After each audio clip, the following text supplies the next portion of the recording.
Hi, Subhash from DSF here, and we're at the launch of Hyundai Motor Malaysia. So a lot of you might be thinking, wait, Hyundai has been here before, Hyundai has been here for a long time. Actually, yes, but before this, it was a different kind of model. It was Sime Darby who was the distributor and doing all the work, whereas Hyundai was just supplying their products. This time, it's different. Hyundai is actually here doing everything, all the marketing activities, finding dealers, expanding the network, doing the after-sales support, everything. So they're officially here, and they're starting things strong with 3 models. Now, of course, we got the Staria, which has already been in Malaysia for a while, but they've updated it. You've also got the Tucson, which is like your standard SUV, mainstream kind of SUV, but they've also given it a facelift this time. And you've got the all-new Santa Fe. So this is really the only one that is all new, just launched. So let's go through each of these and give you the pricing, give you the variants, give you what's new with each of these models. So let's go. This Staria has only been given a very minor update. It's mostly an aesthetic change. And from the back, I don't think you can notice much. Maybe just a little bit of the badge here is a little bit different. They call it bronze chrome, if I'm not mistaken. Could be brass chrome. From the back, it's not very obvious what's going on here. See the bottom here, the lip. You can kind of tell that it's copper colored. It's a bit more apparent from the side. So let's find the side that is not so occupied. There you go, here. You can see on the door handle, the top here is also kind of brass, copper colored, supposed to give it a more premium feel. And I think on the side, there's also another difference here on the mirror cap, also covered in that same bronze copper finish. But the most apparent change is up front here.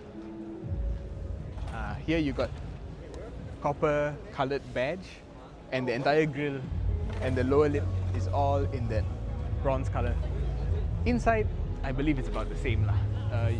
You get a 7-seater variant, there's also a 10-seater variant. The engine is a 2.2 diesel. It's a familiar unit from before. And pricing, we shall put it over here, because there's a lot of different variants you can choose from. And I think this trim piece only comes on one of the variants, which is the highest one.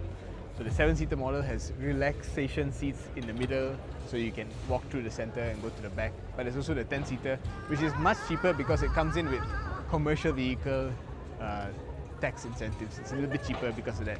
So now let's check out the Tucson, which is facelifted, a bit more substantial than this.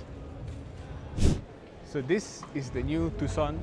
I should close the boot so you can actually see what it looks like. It doesn't want to close. There you go. You have to press it nicely. So actually from the back, there's not much of a difference.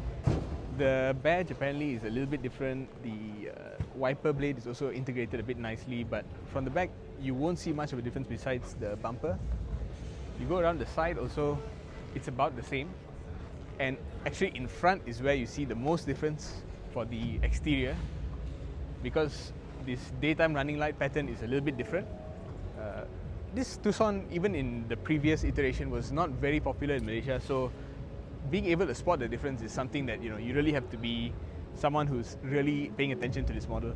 But yeah, this design is a little bit more sharp, a little bit more modern looking. But the facelift, really the big difference is the interior, especially this dashboard. So the interior is where all the big changes happen. So this entire dashboard has been redesigned from the ground up. You get capacitive controls for your aircon here, but nice mix of physical ones as well. I think I prefer this kind of layout. A lot of people don't like that aircon controls are just housed in the digital display. Here with Hyundai, you still get physical controls. They're very committed to that. Not only that, this entire display is combined with the driver instrument cluster, and it's curved. You can see that from certain angles. It's curved like what you get in a $300,000, $400,000 German car.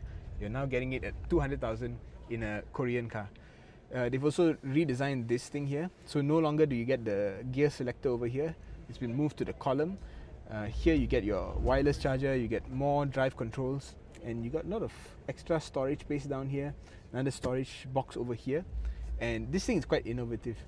Didn't notice it at first, but sometimes you got your Android Auto or Apple CarPlay plugged in with your phone, and then your passenger comes in and plugs in to charge, and then their phone takes over everything.